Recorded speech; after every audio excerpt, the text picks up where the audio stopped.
What happens when country music's golden girl walks into the lion's den and finds herself facing the most hostile interview of her career? Today, we're diving into the explosive confrontation that left Carrie Underwood shaken, the View panel divided, and millions of viewers picking sides. This is the story of how one morning show appearance turned into a career-defining moment that nobody saw coming. Before we get into this incredible story, make sure to hit that subscribe button and let me know in the comments what you think about celebrity interviews that go completely off the rails. The morning started like any other at the View studios. In New York City, Carrie Underwood was scheduled for what was supposed to be a routine promotional appearance, discussing her latest album and upcoming tour dates.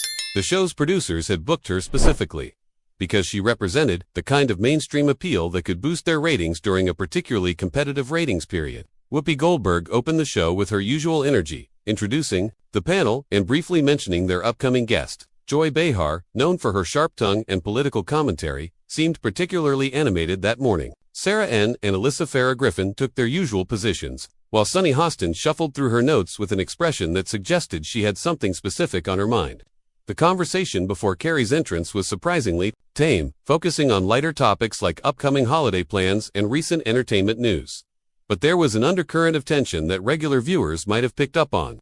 Something in the way Joy kept glancing at her notes, and the slight edge in Whoopi's voice when she mentioned their guest. When the commercial break ended, Whoopi's introduction was warm enough. Our next guest is a country music superstar with multiple Grammy Awards and millions of fans worldwide. Please welcome Carrie Underwood.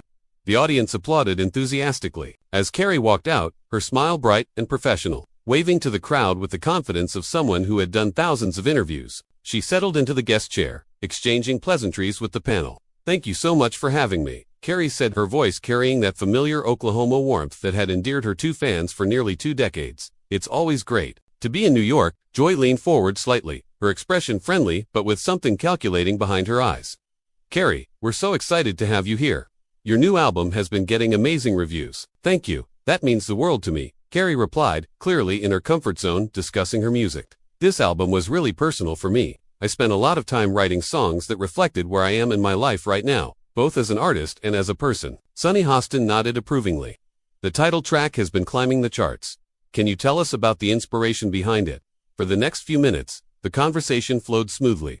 Carrie discussed her creative process, her collaboration with various songwriters, and her excitement about the upcoming tour. Her responses were polished but genuine, the kind of interview content that both the show and her publicist would be happy with. Sarah N. jumped in with questions about balancing career and family life, a topic Carrie handled with practiced ease. "It's definitely a juggling act," she admitted, "but I'm blessed to have an incredible support system. My husband and kids understand that music is part of who I am, and I try to make sure that when I'm home, I'm really present."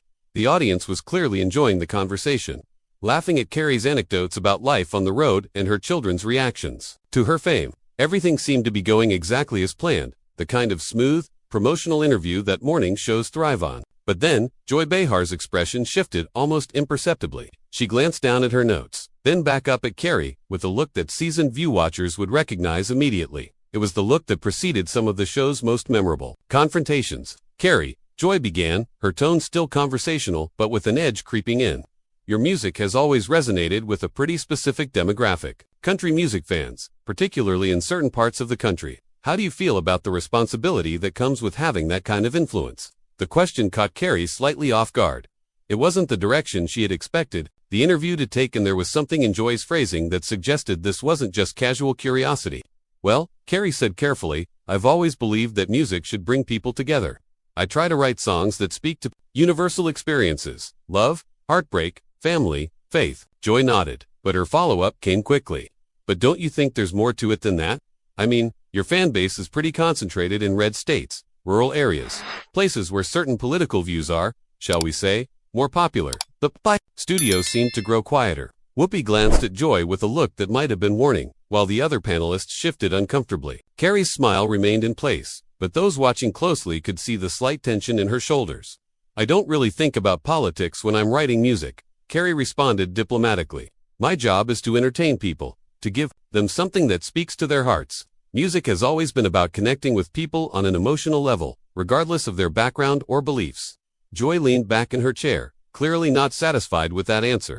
"But surely, you understand that your platform comes with influence. When you have millions of followers on social media, when you sell out arenas across the country, people look to you for guidance. They want to know where you stand on the issues that matter. The tension in the room was becoming palpable. Carrie took a subtle deep breath before responding. I've always tried to keep my personal political views private. I think people come to my concerts to escape from all that, to just enjoy music and have a good time. I don't want to alienate anyone or make them feel like they can't enjoy my music because we might disagree on something. It was a reasonable response, the kind of diplomatic answer that most celebrities give when pressed on political topics. But Joy Behar was just getting started, and what happened next would turn this routine interview into something much more explosive. Joy's eyes lit up with the kind of intensity that regular view watchers knew meant trouble was coming. She shuffled her cards deliberately, creating a moment of dramatic pause that seemed to stretch forever in the suddenly tense studio. See, that's interesting, Carrie, Joy said, her voice taking on a sharper edge. Because staying neutral, staying silent, that's actually a choice too, isn't it? Especially when you're making millions of dollars from fans who might be voting against their own interests. Carrie's professional smile flickered for just a moment. I'm sorry, I'm not sure I understand what you're getting at. Joy leaned forward, clearly relishing the moment. What I'm getting at is this: your music, your brand. It's all wrapped up in this wholesome, family values image. Church-going, God-fearing, traditional American values. But when real issues come up, issues that affect your fans' lives, their healthcare, their jobs, their rights, you go mysteriously quiet. The other panelists were now visibly uncomfortable. Whoopi tried to interject. Joy, maybe we should, but Joy was on a roll and wasn't about to be stopped. No, Whoopi, I think this is important, because Carrie here has built her entire career on connecting with working-class Americans, people who trust her, who look up to her, and when those same people are being fed lies about elections, about vaccines, about climate change, she just stays in her lane and counts her money. Carrie's composure was clearly being tested, but she maintained her professionalism. Joy, with respect, I think you're making some assumptions about me and my fans that just aren't fair. I've never claimed to be a political figure. I'm an entertainer. An entertainer, Joy repeated mockingly. Right, just an entertainer who happens to perform at venues where Confederate flags wave in the parking lot. Just an entertainer whose concerts are basically Trump rallies with better music. The audience gasped audibly. Sarah N. looked mortified, while Sonny Hostin stared at Joy with obvious concern. This was crossing lines that even The View's famously combative format rarely approached. Carrie's voice remained steady, but there was steel underneath. Now, that's completely unfair, Joy. I have fans from all walks of life, from every political background. I've performed for troops overseas, for disaster relief efforts, for charity events across the political spectrum. To suggest that I somehow endorse or encourage extremism is not only wrong, it's hurtful. Joy wasn't backing down. Is it wrong though? Because when your silence gives comfort to people who want to overturn elections, who want to deny women health care, who want to pretend climate change isn't real, how is that not a form of endorsement? My silence is an endorsement, Carrie shot back, her Oklahoma accent becoming more pronounced as her emotions rose. My silence is respect for the fact that my fans are intelligent people who can make their own decisions without needing a country singer to tell them how to vote. Joy laughed, but it wasn't a pleasant sound. Intelligent people, right, the same intelligent people who think vaccines contain microchips and that the election was stolen. Those intelligent people. Whoopi finally managed to break in.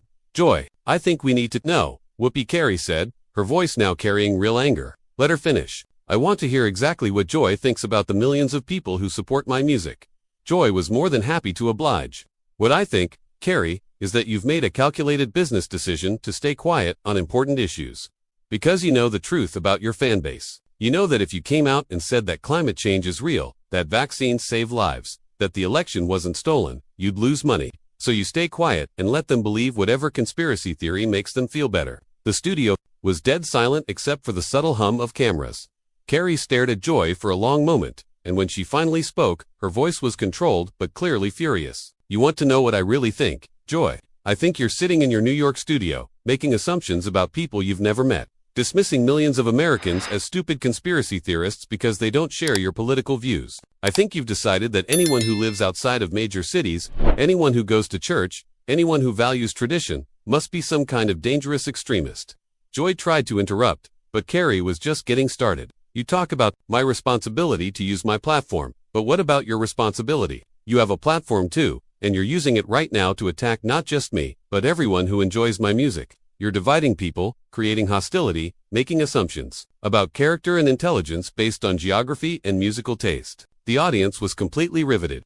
This wasn't the polite, media-trained Carrie Underwood they were used to seeing. This was someone whose core values were being attacked, and she was fighting back. Joy regrouped quickly. I'm not attacking anyone, Carrie. I'm asking legitimate questions about the role of celebrity in our democracy. When misinformation is tearing our country apart, when people are dying because they won't get vaccinated, when our democracy itself is under attack, don't you think people with influence have a responsibility to speak up? And who decides what constitutes misinformation?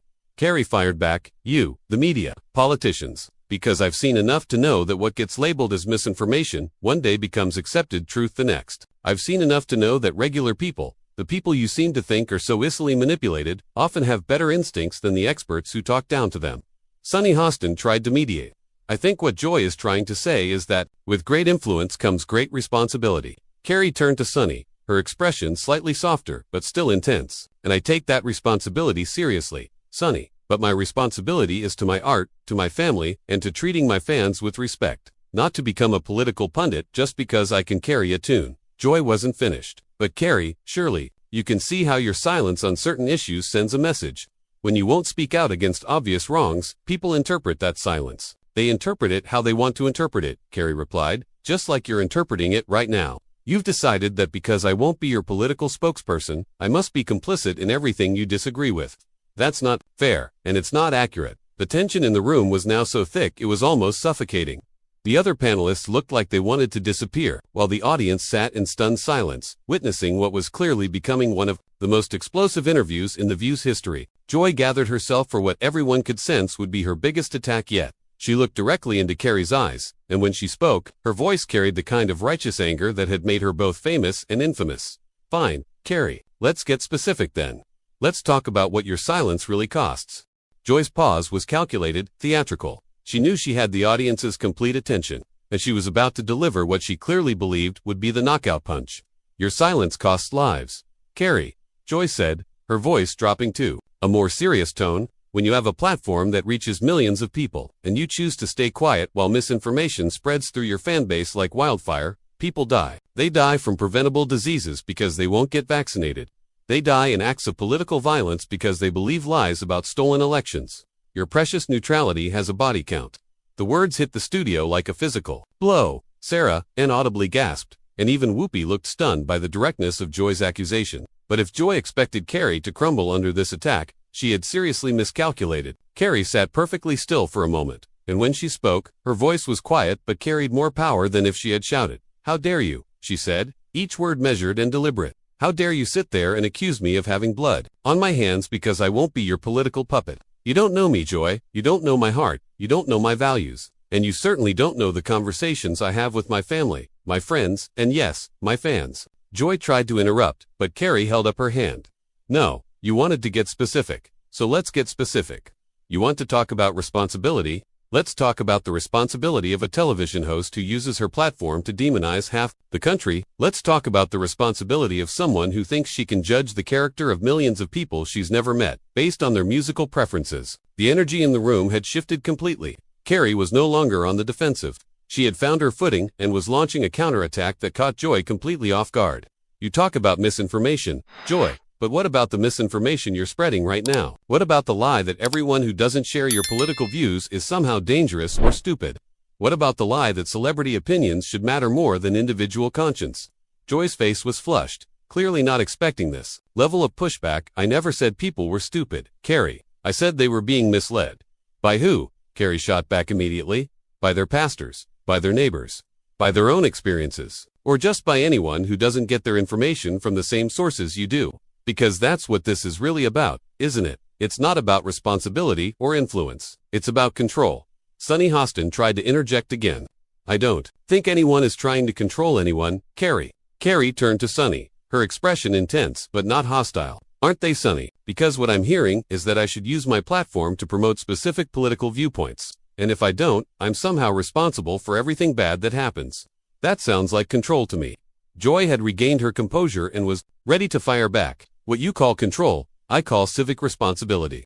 When you have influence, you have an obligation to use it for good. And who decides what's good? Carrie asked, her voice rising slightly. You, the media, politicians in Washington. Because I've got news for you, Joy. The people who listen to my music, They're not mindless sheep waiting for celebrities to tell them how to think. They're teachers and nurses and farmers and small business owners. They're military families and single mothers and grandparents trying to make sense of a world that seems to change every day. The audience was completely captivated. This wasn't just a political argument anymore. This was a fundamental clash of worldviews, and both women were fighting with everything they had. Joy leaned forward aggressively. Those same teachers and nurses and farmers are getting their medical advice from Facebook memes and their political information from conspiracy websites. Don't you think someone with your influence should try to steer them toward reliable sources? Carrie's laugh was sharp and humorless. Reliable sources? You mean sources that agree with you? Because heaven forbid someone might look at the same information you have and come to a different conclusion. Heaven forbid someone might have different priorities or different values or different life experiences that shape how they see the world. Some conclusions are objectively wrong. Carrie, Joy insisted. The earth is round. Vaccines save lives. Climate change is real. These aren't matters of opinion. And I've never said otherwise, Carrie replied firmly. But what you're really upset about isn't that I'm spreading misinformation, it's that I'm not spreading your information. There's a difference. Whoopi finally managed to break in with more authority. Ladies, I think we're getting a little heated here. But Carrie wasn't done. No, Whoopi. I want to finish this, because Joy accused me of having blood on my hands, and I think that deserves a response. She turned back to Joy, and her next words cut through the tension like a knife. You want to talk about responsibility? Let's talk about the responsibility of a media personality who thinks the best way to reach people is to insult them, to mock their beliefs, to dismiss their concerns as ignorance or bigotry. How many minds do you think you've changed with that approach? Joy, how many people have you brought over to your side by calling them stupid? Joy's mouth opened, but for once, she seemed at a loss for words. Carrie pressed her advantage. Because here's what I know about the people who listen to my music. They've been talked down to by politicians, by media, by celebrities for years. They've been told their values are outdated, their beliefs are dangerous, their concerns don't matter, and then they turn on the television and see someone like you confirming everything they already believed about how coastal elites really feel about them. The studio was dead silent. Even the camera operators seemed to have stopped moving. So, congratulations, Joy, Carrie continued, her voice now carrying a mixture of anger and sadness. You've just spent the last 10 minutes proving to millions of people that everything they suspected about media bias and coastal contempt was absolutely right. If your goal was to change hearts and minds, you've failed spectacularly. If your goal was to drive people further apart, well, mission accomplished.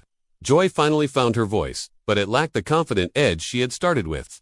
I wasn't trying to insult anyone, Carrie. I was trying to have an honest conversation about the role of public figures in our democracy. Carrie shook her head slowly. No, Joy, you were trying to bully me into becoming your political spokesperson, and when I wouldn't play along, you decided to attack not just me, but everyone who supports my music. That's not an honest conversation. That's exactly the kind of behavior that makes people trust media less, not more. The weight of what had just happened was settling over everyone in the studio. This wasn't just a heated interview anymore. This was a moment that would be replayed, analyzed, and debated for weeks to come. And judging by the expressions on the panelists' faces, everyone knew it. The silence that followed Carrie's devastating takedown seemed to stretch for an eternity. Joy Behar, who had built her career on having the last word, sat speechless, her face a mixture of shock and barely contained fury. The other panelists looked like they were witnessing a car crash in slow motion, unable to look away but clearly wishing they were anywhere else.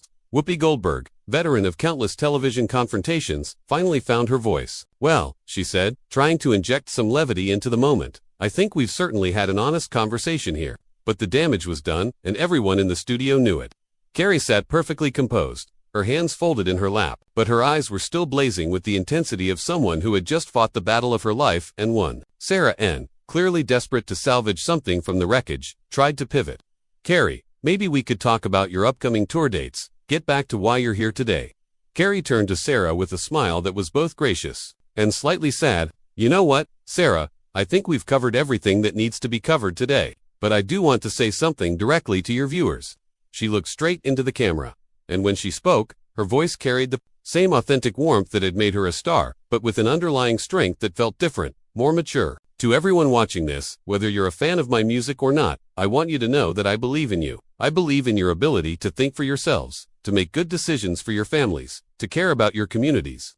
I don't think you need celebrities or politicians or media personalities to tell you what to believe or how to vote. You're smart enough to figure that out on your own. Joy shifted uncomfortably in her seat, clearly wanting to respond but apparently thinking better of it. Carrie continued, and to my fans specifically, I want you to know that I respect you too much to pretend I have all the answers. I'm going to keep making music that hopefully speaks to your heart, and I'm going to trust you to make the decisions that are right for your life. That's not indifference, that's respect. Alyssa Farah Griffin, who had been mostly silent throughout the confrontation, finally spoke up. Carrie, I think what you've said about respecting your audience is really important. Too often in politics and media, we do talk down to people instead of talking with them. Joy's head snapped toward Alyssa, clearly not appreciating the implicit criticism, but Alyssa continued. I think there's a difference between using your platform responsibly and using it to lecture people. And maybe we all need to think about which one we're doing. The tension in Joy's jaw was visible to anyone watching. She had started this interview confident that she would expose Carrie Underwood as a coward, hiding behind false neutrality. Instead, she had been systematically dismantled by someone she had clearly underestimated. Worse, her own colleague was now essentially agreeing with Carrie's position. Sunny Hostin tried to find some middle ground. I think we can all agree that these are complicated issues, and people of good faith can disagree on the best approaches. But Carrie wasn't interested in diplomatic compromises anymore. Can we though, Sunny? Because what I heard today was that if I don't use my platform to promote specific political positions, I'm somehow complicit in violence and death. That's not a disagreement about approaches. That's character assassination. Joy finally found her voice again, but it lacked all the fire and confidence she had started with. I think you're being a little dramatic, Carrie. Carrie's response was swift and cutting. Am I? Because you literally accused me of having blood on my hands. On national television, in front of millions of people. If that's not dramatic, I don't know what is. The audience, which had been silent throughout most of the confrontation, began to murmur. Some were clearly Team Carrie, others seemed uncomfortable with the whole exchange. But everyone was engaged in a way that morning television rarely achieved. Whoopi, sensing that things were spiraling beyond recovery, tried to wrap things up. Well, this has certainly been an enlightening conversation. Carrie, thank you for being here and for sharing your perspective. But Carrie wasn't quite finished. Whoopi, can I say one more thing? Of course. Carrie looked around the table at each of the panelists, then back at the camera. I came here today to talk about my music, my tour, things that bring joy to people's lives. Instead, I was attacked for not being political enough, for not using my influence the way someone else thinks I should. But here's the thing. This conversation we just had, it's exactly why so many people feel disconnected from media, from politics, from the entertainment industry. She paused, letting that sink in. When you can't even have a conversation about music without it turning into a political inquisition. When you can't respect someone's choice to focus on their art instead of becoming a political activist. When you assume the worst about people based on where they live or what music they like. You're not bringing people together. You're driving them apart.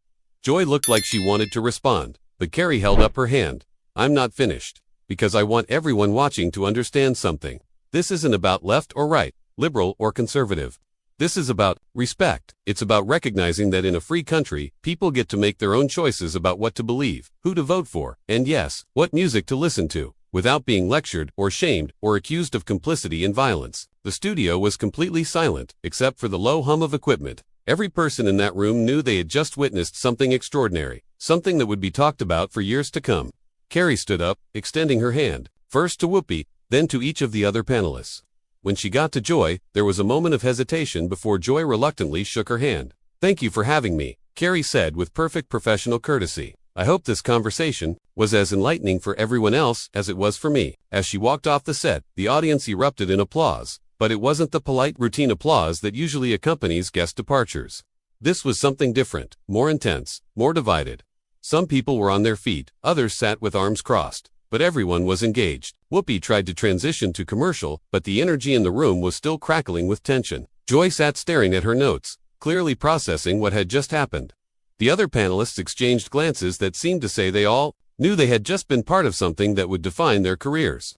What had started as a routine promotional interview had become a masterclass in how not to conduct political discourse. And ironically, it was the supposedly non-political country singer who had delivered the lesson. Joy Behar, who prided herself on being able to handle any guest, any topic, any confrontation, had been completely outmaneuvered by someone she had clearly underestimated. The View had seen many heated exchanges over the years, but this was different. This wasn't just about policy differences or political disagreements. This had been a fundamental clash between two very different views of how public figures should use their influence, and more importantly, how we should talk to each other in an increasingly divided country. As the cameras stopped rolling and the studio lights dimmed, one thing was crystal clear. Carrie Underwood had walked into what was supposed to be a hostile environment and emerged not just unscathed, but victorious. She had shown that sometimes the most powerful political statement you can make is refusing to be political at all. And that's a story that will be remembered long after the latest political scandal fades from memory.